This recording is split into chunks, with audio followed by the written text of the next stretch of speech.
Rise up, rise up, rise up, brothers and sisters, boys and girls, kings and queens, friends, frenemies, and you agents. My name is Uncle Marley. This is the Senegambi One channel.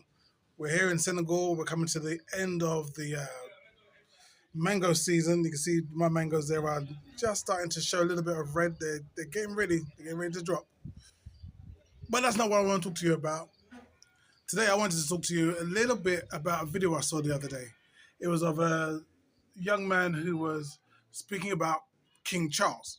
So this video has been trending for some hours now, where the King of England, His Royal Majesty King Charles III, was seen practicing what is supposedly the obia. Now for those of you who don't know what the obia is, it is a form of African practice or tradition that was taken to the Caribbean by the enslaved Africans. It involves spell casting and then traditional healing. Most of the obia traditional practices came from the Ashanti people. That is where the name came from. Even though it was a combination of different African traditions, from the Igbo people, the Yoruba people, and all of them, they all came together to combine their traditions. That is how it got the name Obia. It means everyone. You get it? Now, this practice was used by the enslaved Africans for protection and the rebellion against their masters in the Caribbean. One particular person who made the Obia practice popular was this Asante warrior, the Nanny of the Maroons. This African tradition scared the colonizers to the extent that they abolished it in the 1760s. Anyone who was seen practicing the obia was arrested. The obia was often mistaken as the voodoo, but the people who practiced this obia were known as the obia men or the obia women. When slavery was abolished in the 1830s in the Caribbean, they passed a law that made this particular obia illegal forever. So when this video popped up, people were like, how is this abolished in Jamaica when the king himself, King Charles III, is burning away negative vibes? I'm telling you. This tells you how powerful the African tradition was before everything they introduced to us. Yeah. But that video was actually taken in Australia. And the Australians call that smoking ceremony Bona Wankingi. What? Look, I'm just passing on the information, people. Don't look at me with your side eye. They called it Bona Wanking E. All right? Fine. Whatever. What's fascinating to me is two things. First of all, that smoking ceremony has the same premise. Whether you're over in Australia and you're dealing with ancient wisdom, or if you're in Africa and dealing with ancient wisdom, if you're in the Caribbean and you're dealing with ancient wisdom, or you're in the Americas, in the Carolinas, and in those kind of areas, Mississippi Delta, those kind of areas where they practice hoodoo. We were all told, don't do this stuff here, this smoking ceremony, this wanking-y thing, stop doing that. They told us to stop. Ifa, don't do that. Not Ifa. Obia, don't do that. Meanwhile, these people were taking what we were using and we were told not to use, and they were using it for themselves. You can see how Bonnie Prince Charlie, he's a king now, Bonnie King Charlie, was almost skipping to get to that smoke, to put his stubby little fingers in the smoke and cover himself. And his little boy Friday, the Australian dude, he went so far as to really bow down and cover his head with it. So they take this thing very seriously.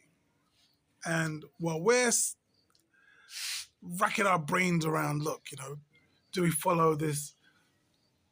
Not do we follow the Bible, but do we follow the bastardized, pasteurized, plagiarized, what other eyes are there? Funkified version of the Bible. What do we follow that, or do we follow the original? Well, here's my 2 cents. Here's my 2p. When you look into the history of the Caribbean, you will see that there are loads and loads of stories of uprising. There's a lot of people who are, soldiers and so on, who are writing about uprisings they were dealing with.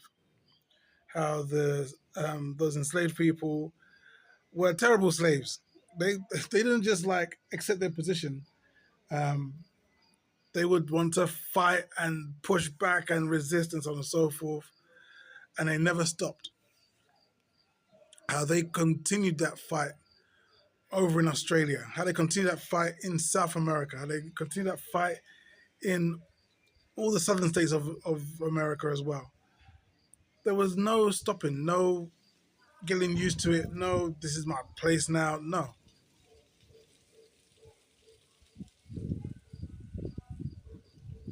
And they knew that, this was because of the spiritual teachings they were getting during these smoking ceremonies.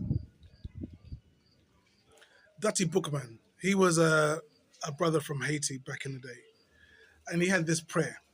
Now, this is what the prayer said: God, who made the sun that shines on us from above, who makes the sea to rage and the thunder roll, the same great God from his hiding place on a cloud, hear me, all of you, is looking down upon us.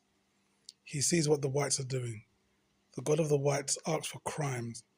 Our desires only blessings. But this God who is good directs you to vengeance. He will direct our arms. He will help us. Cast aside the image of the God of the white, who thirsts for our tears, and pay heed to the voice of liberty speaking in our hearts. So that's what we're talking about. That's what Dutty Bookman was on, and I believe that that's what everybody was on who was in that position of resistance. We didn't just sit back and allow it to happen. So if your elders were dealing with enforced labor, right, were being enforced into labor, whether you're in Americas or down South America, or if you're in the Caribbean or Haiti, wherever, Australia, New Zealand,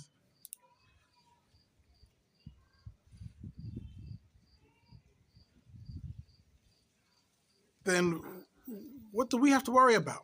What do we have? What is it that can stop us? Like if my grandparents, my great grandparents were resisting the the best that these people could put against them, then who am I to complain? What have I got to complain about, really? Now, obviously, things get difficult, so you should acknowledge those. Speak with your people about it. Speak to me about it if you want to, but don't give up. Don't slow down. Don't stop for these people. Keep producing. Keep pushing forward. Do great for you and your children and your grandchildren. What you do will impact and will affect the future generations. Hope that all makes sense. This is your brother Marley. Until next time, you take care of yourself. Peace.